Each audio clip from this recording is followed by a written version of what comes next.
there is, let's see, there is in Excel these functions as well. Let me open up Excel.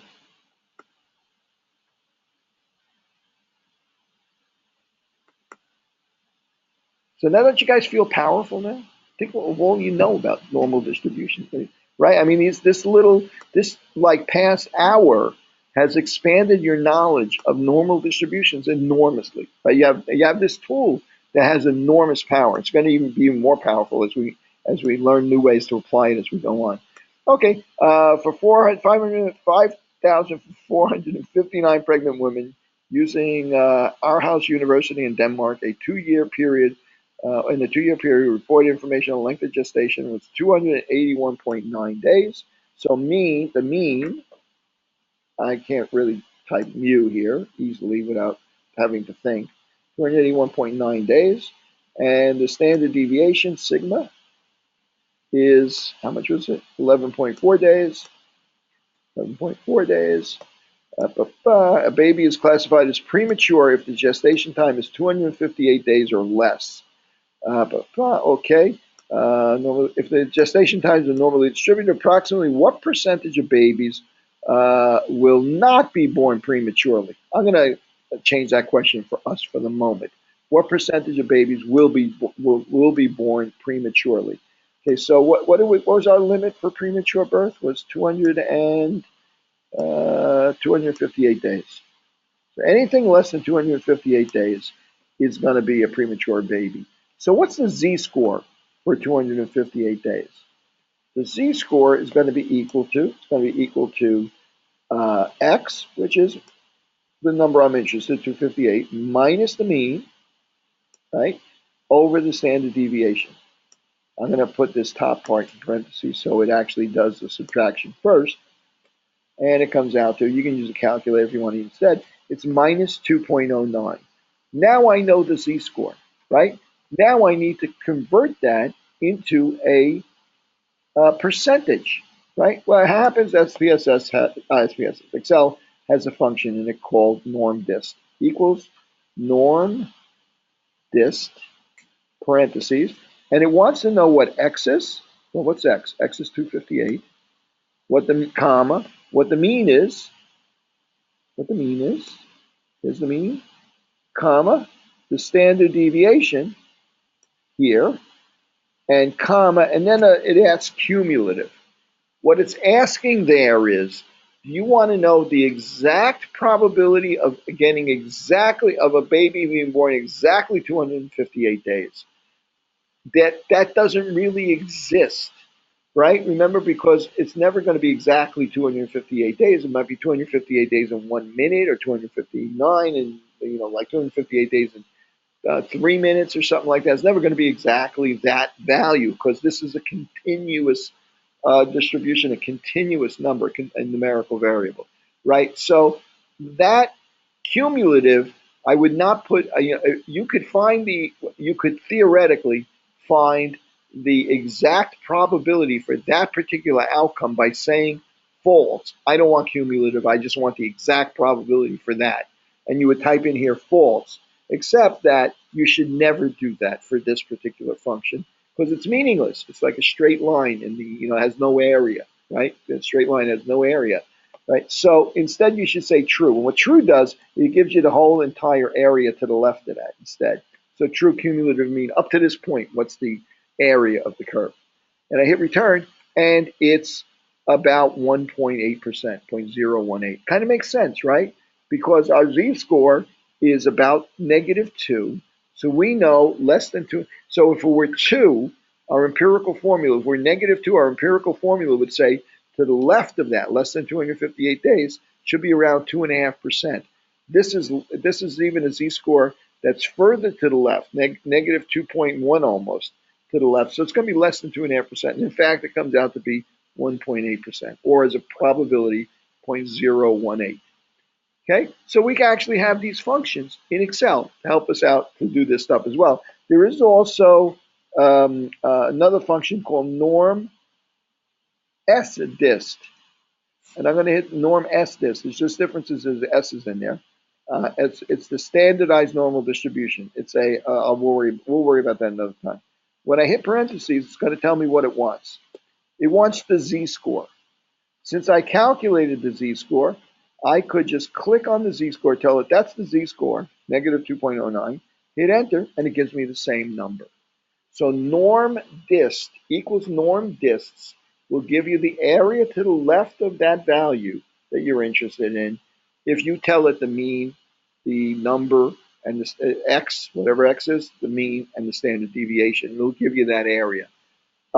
If you know what z is, you can convert that into an area to the left of that by using norm s dist.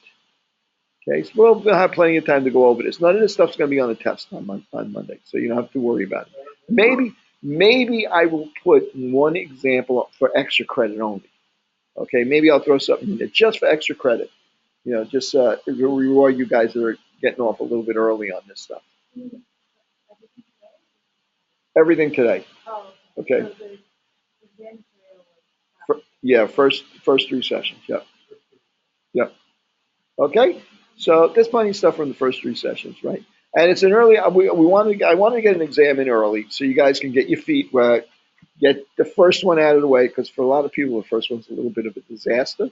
But we recover from it quickly. We have a lot of ways we can recover. I told you I'm going to give you another test in the middle that will be a gratis one that can only help. And then you got the other exam, and you got the project, and you got the homework. You got a lot of ways to make up for a disaster if you happen to get one. So don't worry, don't freak out if you don't do great on the first test. Yes, I got 8 hands up here. Hang on a second here. Norm dist? Yes. Well, it's going to tell you what it wants. Did you notice when I typed in norm dist equals norm dist and hit parentheses, a little prompt came up at the bottom. And then I'm going to type it in again. It's harder to see on here because I can't really blow it up, I don't think, very easily. Norm dist equals norm dist. As soon as I hit that parentheses, can you see that? Can you see it down there? It's really hard for you to read because it's really small. What it's saying is, let me see if I can't blow this up even. Oops. Oops. Nobody answered. I'm trying to make this bigger. What? Why is it asking me? Why is it bothering me about this?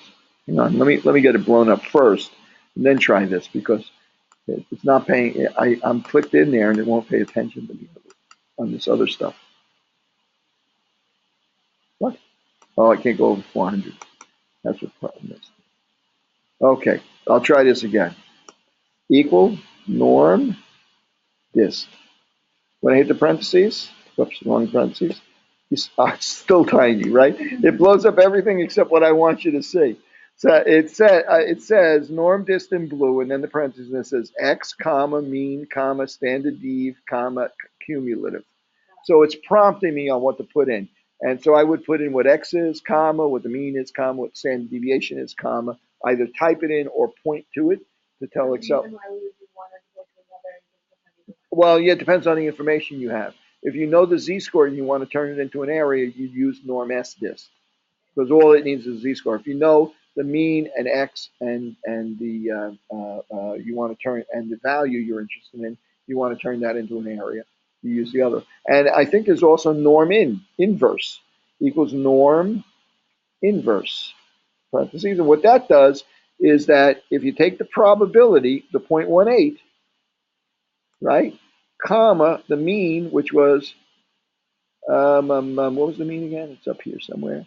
0.81, comma, standard deviation, sigma, hit enter, it gives you the value of x. So there's a number of functions in Excel. As we move on through the semester, as we move on through the next couple of weeks, actually, after the exam, I'll be giving out things that'll summarize the different functions in Excel, and we'll have practice on some of the homeworks and so on and so forth. Okay, so yes. Oh God, I don't know. It's not completely done yet. So generally, it's taken. The first exam is taken like maybe about an hour and a half, 2 hours to complete. And that's a lot of people get it done like quickly, like 45 minutes or an hour. Few people get done 45 minutes an hour. A lot of people kind of hang back a little bit and take a little bit more time with it. It's going to be a number of short answers, short problems, like very similar to homework. Some sections are going to be short problems. Some of it you're going to have to use Excel, right? And then upload a file. Some of it you're going to have to use SPSS to do, and very similar to what the homework was, right? Will not be, the stuff you see on the exam will not be very different from the homework.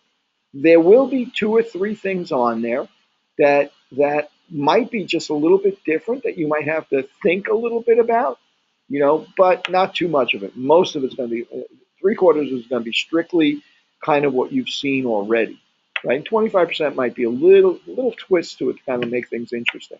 Yes. Yes. I analyze it. Like, in other words, it's kind of similar to what you did on the homework. In other words, I might ask you if we use. I'm sorry. Oh yeah, I'll have them all graded. I already started on that. I haven't done it. Some of you may have already seen grades showing up and stuff like that. Now there's a second homework on there now. That's this material that we did on Monday, right? With the probability and what else did we do on Monday?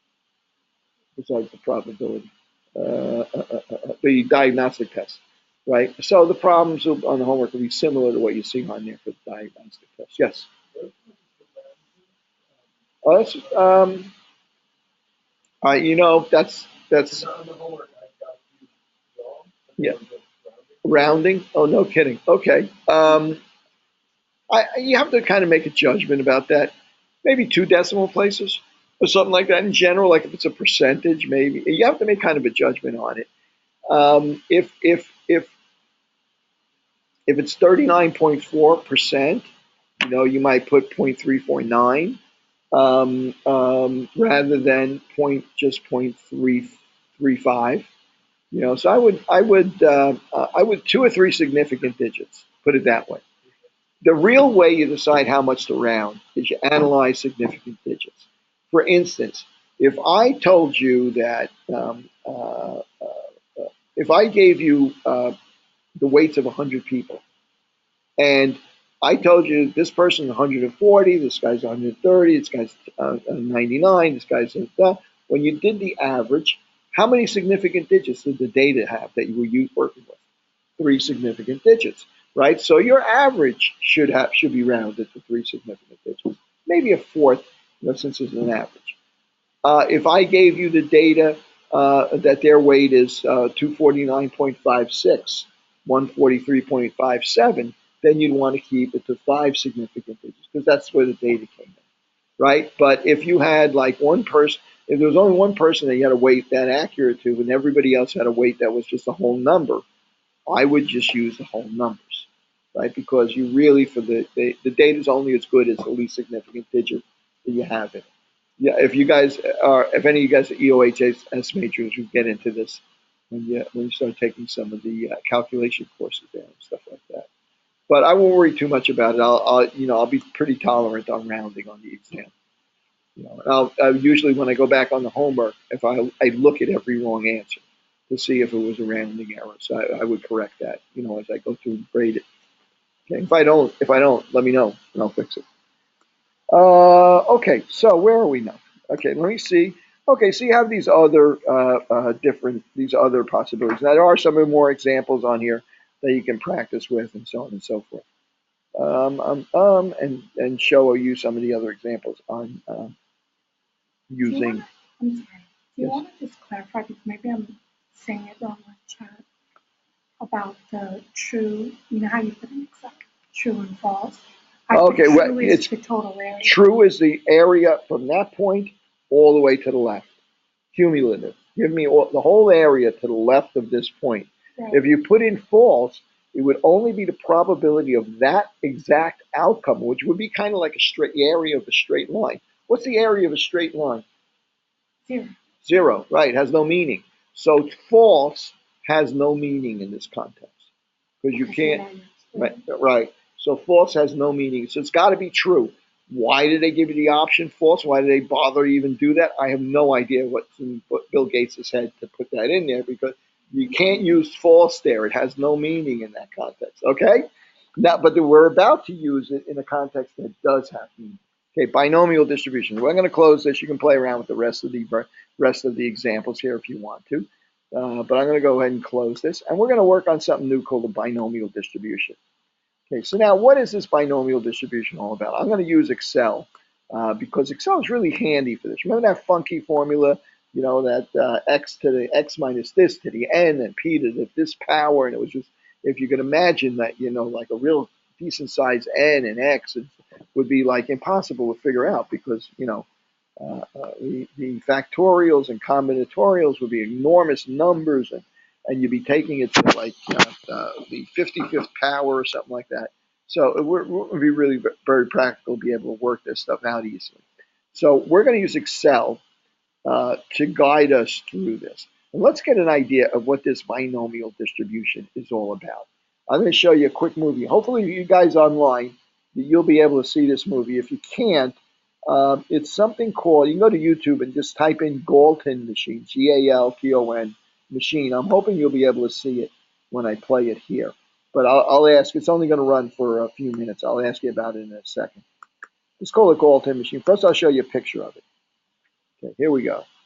Okay, what this machine does is it drops a ball, right? It drops a ball into this device that forces the ball to hit a peg, right? Kind of like a pinball machine, right?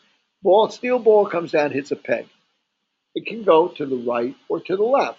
If it hits the peg, if it's designed correctly, it's going to hit the peg right in the center. And half the time it's going to go to the left, the other half the time it's going to go to the right. When it bounces off that peg, it goes now down to the next peg. There's a 50-50 chance it'll hit that peg, go to the left, go to the right. What is this? Basically like flipping a coin, right? So in other words, you could, if one possible outcome, it could hit the peg and go to the left and the left and the left and the left and the left and the left and the left. Same thing as getting heads, right? But more likely what's going to happen is go to the left, to the left, to the right, to the left, to the right, to the right, to the left, to the left. It's going to randomly go back and forth. Now, at the bottom, these balls are going to pile up, right? So now what's the most likely outcome? The most likely outcome is they're going to be in the center. You're going to have the same number of left turns and the same number of right turns, right? And what's the next most likely outcome? You're going to have a few more, an extra left turn or an extra right turn. What's the most likely outcome? Two more left turns or two more right turns. The next most likely, and as you go further and further out, it becomes less likely that that ball will always turn left or always turn right, or be far away from that half and half, right? So it becomes less and less likely. There's actually you could actually build a machine like this, and in fact, there is one at the Queens Hall of Science. They have in here in I think they call New York Hall of Science, part of the old World's Fair here in Queens. If you have kids, it's a great place to take kids. They've also seen these hands-on math and science exhibits and stuff like that. Must be pretty well funded because they keep the place up and things actually work there. So I'm going to play this video of this Galton machine. I think I might have even talked during this thing, but I'm gonna leave it silent so I don't screw up whatever stuff is going on in the background. So if you guys can't see this, you can always look it up. I'll give you a link later on. Okay, so let's see what's happening with this thing. Okay, so there you go. See those balls coming in there and hitting those rods and bouncing to the left and the right? Okay, and they go down, and you'll see some of them go one direction. Most of them are going towards the middle there, staying towards the middle. But some of them are going out to the left or to the right. There goes one pretty far out to the right. And as you come down, they pile up in that little bin at the bottom. And if you stand there long enough, they literally fill up those bins and form a normal distribution. Is that really a normal distribution? What is it instead? It's not really exactly a normal distribution. It's a binomial approximation of a normal distribution. Remember, Levi was talking about there's certain things about that are different than a normal distribution. Well, one of the things about that is that there's only so many levels to bump left or to the right. So it's not infinitely long to the left and infinitely long to the right. If it's 10 rows, it can only go left 10 times. If it's 10, or right 10 times, right? So it's not really infinite the way a normal distribution is, but it approximates a normal distribution, right? It gives you roughly the same kind of distribution as normal distribution. This is a binomial distribution. So now, but they notice with a binomial distribution, you have discrete numbers involved. Like for instance, I could say, well, how often does it go to the left 9 times? It's not like a continuous distribution where I can ask you, what's the probability of getting 9.5 or fewer balls? You're not going to get 9.5 or fewer balls. You're going to get the balls either going to go to the left 9 times or to the right 4 times or whatever. It's always going to be a discrete number, a binomial number to the left or to the right, right? So now we are going to look at what these probabilities are like. We already kind of started talking about it, right? But we kind of got. Oh, I think you guys were able to see that online. I hope. Maybe not. Don't know. Guys still there? Oh, good. Excellent. They were able to see it. Okay. Like I said, it's a good place to visit. Okay. So at any rate, I'm going to open up Excel here, and Excel has. Remember that funky formula that we saw there before? Excel literally has that built in there. Okay. So now let's think about this. Remember we gave, I'm going to get away from these little balls dropping down. I'm going to give you a different example, one that Levi just used. I'm going to talk about diabetics in the population. And the probability, the prevalence or probability is 10%. Okay, 10% of the population is diabetic. I'm going to go in and I'm going to take a sample of 10 people randomly from this population. That's my number of trials. N is going to be 10. Another word for N is going to be trials, right? Okay, and I'm going to ask you, what's the probability, and this is going to be successes. What's the probability, call that X, what's the probability that I'll get exactly one person out of those 10 that's diabetic, right? Well, that's the most likely outcome, isn't it? Right? I sample 10 people, right? And I say to myself, oh, okay, the prevalence is 10%, 10 people. So the most likely outcome is one of them is going to be diabetic. Does that mean I'm always going to get one person? No, sometimes I get two. Sometimes I get none, right? Those are the next two most likely outcomes. But then occasionally I might get three or I might get four. And as I get further away from that most likely outcome, that n times p, that 10 times that 10%, as I get further and further away, the probability of that outcome goes down. So now it would be very interesting to us to know what that probability is. Let's say I'm setting up a clinic and I know I'm going to have 10 people coming in from this population every day. What's the probability that I'm going to get 3 or more diabetics and I might not have the right kits or treatment for them on this particular day, and I won't be able to handle that load or something like that, right? So I might be interested in that kind of probability. So we can actually calculate that. We looked at the formula that you would use to calculate it, but I'm going to do this in a little bit more interesting manner. I'm going to say to myself, okay, what's the probability that I'll get exactly one person that's a diabetic out of these 10? And I'm going to use this function called binom dist. Binom dist. Parentheses, and it prompts me again. And what's it prompt me for? It says number S. What do you think number S means? Number of successes. What's the number of successes? 1, comma, the number of trials. What's the number of trials? 10. I'm sampling 10 people. Comma, probability of success. Probability that somebody has diabetes, 0.1. And then it says cumulative. Now here, this means something. If I say true to cumulative, and that's what I'm going to do right now, it gives me the probability of exactly one person out of, of those 10 that I select randomly having diabetes. And what is that probability? It's 73%. Okay. That's for that exact outcome. If I had said cumulative, what do you think it might have given me? I'm gonna go back in here and change it. As a matter of fact, I said true. I'm sorry. I should have said false. I should have said false because I want only the probability of exact, not cumulative, but only for that one outcome. It's actually 30. I should have realized that right away. It's really only 38% probability that I'll get exactly one person. Now, when I did it, see, I gave myself away here. I didn't mean to do that. Whoops. Let me copy that and paste it here. Okay, if I had said true, it gave me a result of 73%, 0.73.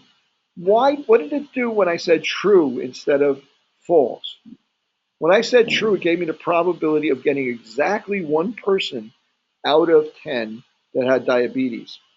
If I said true to cumulative, it gave me not just that one person, but everybody below, every outcome below that. It gave me the probability for both one person and for no people out of 10 being diabetic.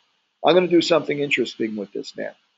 I'm gonna go over here and I'm gonna start this again. I'm gonna do the same problem here. Equals norm as binom dist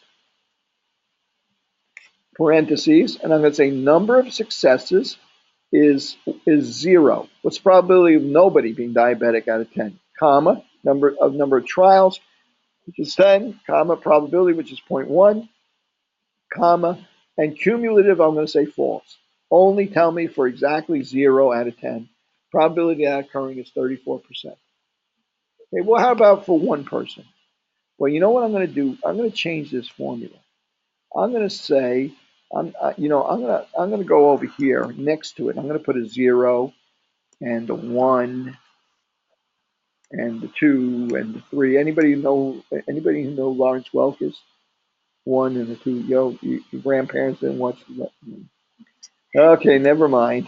5, 6, 7. Look him up on YouTube for crying out loud. 8. Don't you people have any culture for crying out loud? 0. He was a popular, I guess he was a Polish immigrant or something like that. He was a popular entertainer. He had a TV show, kind of like Ed Sullivan, except he was actually a musician, a conductor and an accordion player. I'm sure nobody knows anybody who plays an accordion anymore. Accordion player, and he had this show, and he had the what were the sisters that were on? This was one of the biggest shows on TV at one time. But at any rate, he would have all these people on there that it was kind of like a really, even back then, it was really for middle-aged or older people anyway. So at any rate, so I'm going to change this calculation, and instead of using putting in the value 0, I'm going to tell it to use the value next to it, 0. I really haven't changed anything, right? It's really the same thing. That'll allow me to copy instead of like for every one of these cells, doing it again for 1 success, 2 success, 3, I can copy it down. Right? I'm saving some time here. Fill down. So these are all the probabilities for, if I click into this one, this is for 0 successes, 1 success, 2 success, but it's only for that exact outcome. What's the probability that exactly 4 people out of 10 will be diabetic if I randomly sample like 10 people from this population? Well, it's only 1%. That's the probability. What do you think all of these probabilities together is going to add up to? Yeah, 100. 100. Well, it's going to add up to 1 because it's percentages. But yeah, you're right, 100% or 1. Right? And that's what they all add up to. Well, now, what if I had asked you, what's the probability that I would get fewer than 2 diabetics out of the 10 people? What would that be? How would I figure that out? Equals the sum of what numbers? Fewer than 2. Well, that would be 1 or 0. It wouldn't include 2, would it?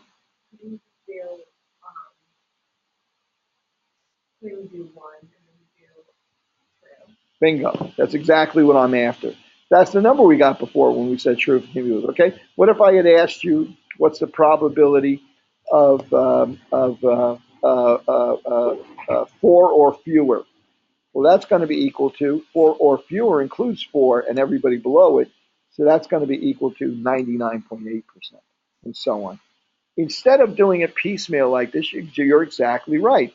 If I had said, what's the probability of having 2 or fewer people that are diabetic that I select randomly, I could say equal binom dist, parentheses, 2 or fewer. I want to include 2. So that's going to be 2 comma, 10, comma, 0.1, comma, true. And it's going to include the probability for 2, 1, or 0 diabetics out of 10 people, right? Binomial because there are two possible outcomes. Either each one of these people are diabetic or not diabetic. And it comes out to be 93%, 0.93. Okay. What if I ask you what's the probability of having two or more people that are diabetic? How would I do that? Two or more. How would I do that? Well, one way would be to just add up all of these, right? But a more elegant way to do it would be to say, well, I could add up all of these, two or more, but I could also just do one cumulative, find out what 1 and 0 is, and subtract that from 1. Yeah, exactly. So this would be equal to binom dist, parentheses.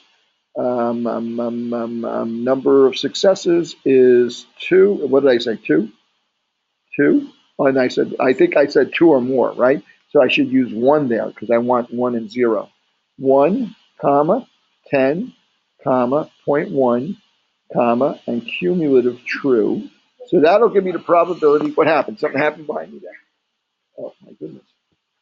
Yeah, this one. Wow. Those guys at home can't see what happened. Why did that happen? You know, it happened a couple of times, right?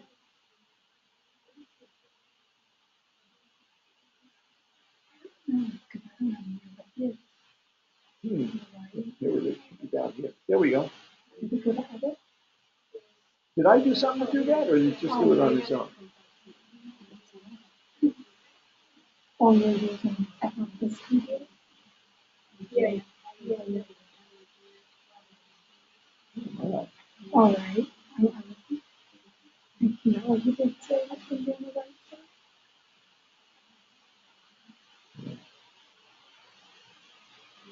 I really don't think I did anything to deserve it.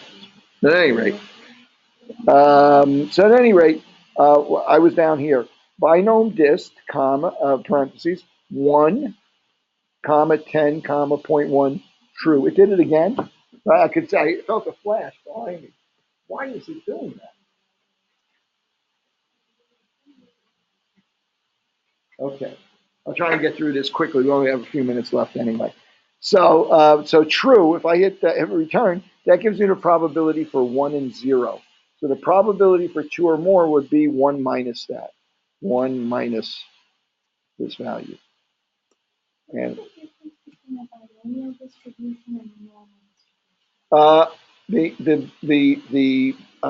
binomial distribution, the normal distribution involves numerical values, scalar values that are continuous. The binomial involves discrete values that can only have two values, 1 or 2. Now you can make now let's say we have a situation. Let me open up another. That's an interesting question. I'm glad you brought that up. Notebook. I need my notebook. A second. Open this again. Okay, let's say we get a situation where, for instance, we have district. Did it again? Oh.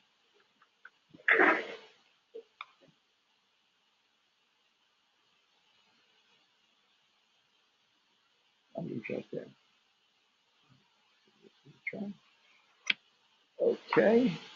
For you guys at home, you can't see this. At least I don't think you can see it. But the projector behind us has light. It has a life of its own. It's decided to. It's woken up. It's a rogue robot, and it's taking over. But anyway, I think we got that straightened out for the moment. Okay, so let's say we have a situation where you're sampling a population where that 20% of this population has a disease called cooties, right? So yeah, I hear the older people here know that cooties are. At least old, when I say older, the ones that are out of their 20s at least anyway. I hope. At any rate, so I don't want to be the only old person here. Yeah, usually there's somebody here that's as old as I am. Maybe they're at home. They couldn't make it in. They didn't get their wheelchair on the elevator, I guess. So at any rate, usually there's one student that decided to come back at because they had nothing better to do or something like that. And they're as old as I am. But at any rate, Let's say the population, the prevalence of population in cooties is 20%. Let's say you're going to sample 50 people. Our N is equal to 50, right? What would you think is your most expected outcome when you sample? How many people would have cooties out of your 50 people, right? 50 people, 20%, right? So what do we think? 10 people, right? So in a sense, P, the probability or prevalence times your sample size is equal to your mean. Your expected, in other words, if you did this over and over again, you would expect on average you would get 10 people that had cooties when you did the sample. So your mean is 10, right? Well, if you did this again, you would either get 10 or less than 10, or maybe more than 10. What's it? 10 is the most frequent. In other words, this now represents not so much a normal distribution, but the likelihood of getting that out. In other words, if you did it over and over again, or if you looked at what's the likelihood of getting each possible outcome, well, you got 10, you got 9, you got 8, you got 7. Well, the most likely outcome is 10, right? And the next most likely outcome is 11 or 9. Next most likely, and these represent probabilities, right? And in fact, the probability is roughly normal. Now, the deal here is that the mean is equal to P times N, right? The average number you would expect to get, which if it had been 30% prevalence, you would expect to get 15. So the mean would be 15, P times N. So now the standard, now what I need a standard deviation. How am I going to calculate a standard deviation? Well, in this case, the way we calculate, I won't get into the math basis for this. The way we calculate standard deviation is equal to N times P, which is the prevalence or the probability of getting a success, times 1 minus P. And what is that? That's the square root of 50 times 0.2 times 0.8, right? So 0.2 times 0.8 is 0.16 times 50 is, I'll do it this way, 50 times 6 is 0, 30, is 8? Is 8. Okay, is 8. So standard deviation is equal to 8, right? So what does that tell you? Is that really 8? 0.2, 1.6. I think you're right. It is 8. Oh, no, you got to take the square root. That's the square root of 8, right? What's the square root of 8? Let's see. I think they can get here, right? We forgot about the square root. 8. Yeah, that would be too big a number. It's about 2.8. I'm going to call it 3 for argument's sake, right? We know the square root of 8 is a little bit less than 3, but I'm going to call it 3. Well, what would that tell you? That tells you that the probability on any given when you sample 50 people, that the probability that you would get, say, less than 10 is 50%. The probability that you would get less than 7, well, that's one standard deviation below the mean, the probability would be about 16%. So we can apply our knowledge about normal distributions to a binomial distribution, right? By virtue of the fact that if we look at it kind of this way, it kind of distributes itself fairly normally. Okay, now it might be a little bit harder to use this for our diabetic situation because our diabetic situation, if I drew that, it would look more like something like I'll use this area up here. It would look, since it's the big hitters are down here at 0 and 1, it would look more like something like this, be pretty skewed. It wouldn't look that normal.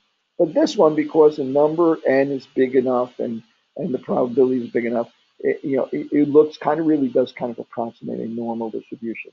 So there's two ways you could resolve these questions of these binomial distribution questions. One way is to use the formula, our binom dist formula, which is built into Excel, which is really that formula with all the probabilities, right, and the factorials, right? Or you can try and use it. You can try and calculate a mean and a standard deviation for the outcomes, and analyze it as if it were a normal distribution, which it comes pretty close to being under the right circumstances. Okay, so that's basically. I think that's a good place to stop because I think